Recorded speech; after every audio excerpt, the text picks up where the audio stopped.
세상을 연결하는 뉴스 뉴스브릿지입니다. 오늘은 육아책 베스트셀러인 똑개육아 김준희 작가님과 부모 그리고 육아에 대한 이야기를 나눠봅니다. 작가님 어서 오세요. 안녕하세요. 작가님은 한때 전도 유망한 금융인이셨고요. 네, 그리고 세계적인 명문 MIT에서 경제학 석사과정도 밟으셨습니다. 그런데 지금은 육아 전문가시네요. 네, 사실 제가 아기를 낳기 전에는 굳이 말하자면 저 자신을 위한, 나를 위한 공부를 했다면 아기를 낳은 뒤에는 시각이 굉장히 넓어지잖아요. 그래서 내가 공부하는 것이 다른 사람이나 사회에 도움이 된다면 제가 일종의 사명감을 가지고 열심히 공부해보고 싶다는 그런 생각이 들더라고요. 저도 사실 실제 육아를 하고 있는 엄마이기도 하고요.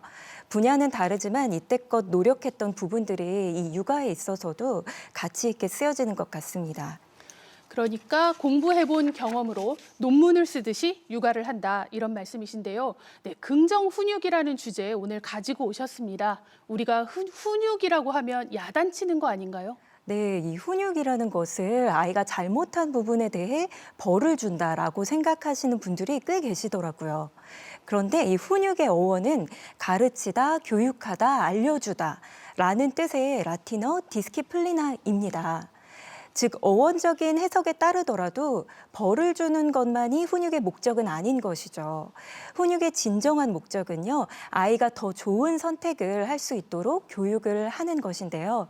이런 긍정적인 부분에 더 초점을 맞춘 관계 중심의 훈육으로 이해하시면 됩니다.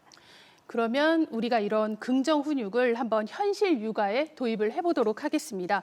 지금 새학기를 맞아서 가정마다 등원 전쟁입니다.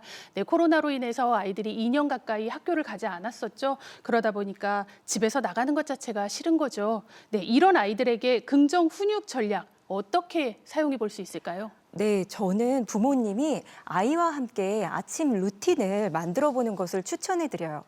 아이가 매일매일 아침에 해야 할 일을 잘 해낼 수 있도록 꾸준히 연습을 하는 건데요. 그러면 이 아침 루틴을 어떻게 만드느냐? 단계별로 말씀드려 볼게요. 네. 일단 아침에 벌어질 수 있는 갈등의 소지를 줄이는 게 가장 중요합니다. 그래서 전날에 미리 준비할 수 있는 항목들은 최대한 미리 결정을 해놓는 거예요. 예를 들어 옷을 고르는 문제가 곤혹이라면 전날에 미리 입을 옷을 결정해서 차라리 입고 자게 하는 것도 방법입니다. 아예 입고 잔다. 네. 그 다음에는 일과 중에 아이가 좋아하는 활동이 무엇인지 써보는 거예요.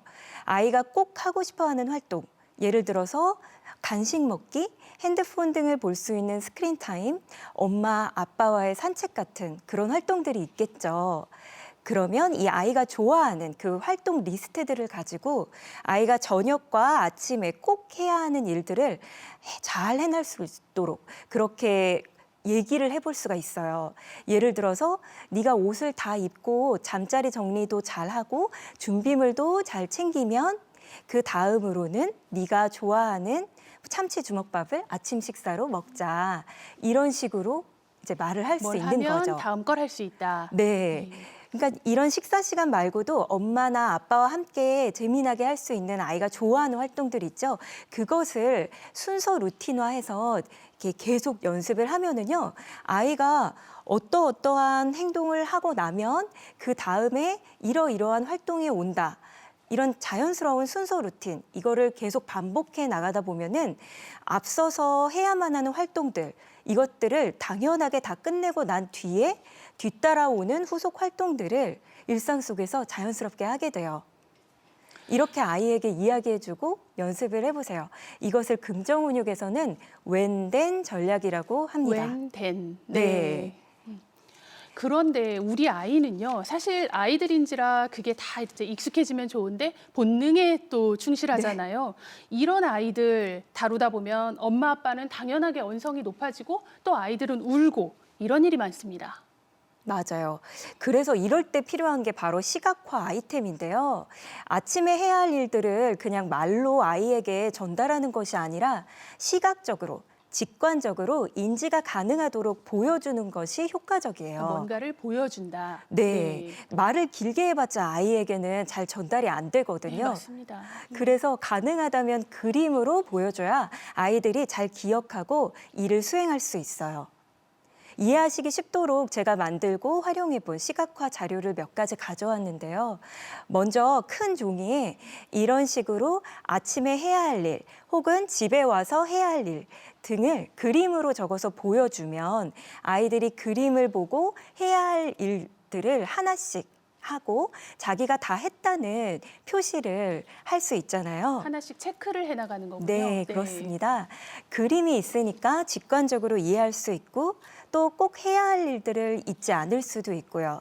스스로 자기가 체크하면서 성취감도 느낄 수가 있어서 이런 아이템을 꼭 사용해 보셨으면 좋겠어요. 네. 그리고 이것도 앞에 시각화 자료와 비슷한 건데요. 이건 아침과 저녁에 해야 할 일을 벨크로 찍찍이 같은 걸 이용해서 붙여놓고 완료하면 아래 칸으로 옮겨놓는 거예요. 붙였다 뗐다 하면서 아이가 재미도 느낄 수 있고 역시 성취감을 느낄 수 있어요. 스스로 해냈다는 그 느낌은 아이의 긍정적인 자존감 형성에도 큰 도움이 되고요. 일종의 체크리스트 같은 거네요. 네. 부모님들이 꼭 생각하셔야 할 것은 다른 사람을 우리가 마음대로 컨트롤할 수 없다는 거예요. 우리가 컨트롤할 수 있는 부분은 사실상 바로 우리 자신과 환경밖에 없다는 것을 기억해 주셨으면 좋겠어요. 그것만 잘해 주셔도 아이는 반드시 변화하거든요. 네, 맞습니다. 정말 제가 저를 컨트롤할 수 있어야 된다라는 예. 말씀이십니다. 네, 시각화 아이템을 이용한 아침 루틴 만들기 우리 부모님들 자녀들과 꼭 한번 해보셨으면 좋겠습니다. 마지막으로 부모님들을 위한 조언을 좀 해주신다면 어떤 게 있을까요? 네, 저도 사실 인간인지라 화가 너무 심하게 날 때는 다양한 방법들을 쓰는데요. 차라리 너무 화가 나서 폭발을 할 것 같을 때는 아이를 안아줘 버리는 거예요. 그래서 아이를 안아버리고 차분히 기운을 가라앉힌 뒤에 내가 전달하고자 하는 의사를 전달을 하면은 제가 화를 내지 않을 수도 있고 효과도 더 좋아요. 아이가 자신을 믿어준다는 그런 느낌을 받게 되고요. 또 긍정훈육의 기본 모토인 기분이 좋아야 행동도 올바르게 나온다. 이게 실현이 되거든요. 내가 지금 당장 소리 지르고 싶은 그 단어, 그 대사가 과연 내가 내 아이를 꼭 안고서도 할 수 있는 말인지 그것을 꼭 생각해 보셨으면 좋겠습니다. 네, 지금 이 화나는 말들 우리 아이를 안고도 할 수 있는 말일까? 저도 예. 아이 키우는 엄마로서 생각해 보도록 하겠습니다. 네. 네, 작가님 오늘 말씀 감사합니다. 네, 감사합니다.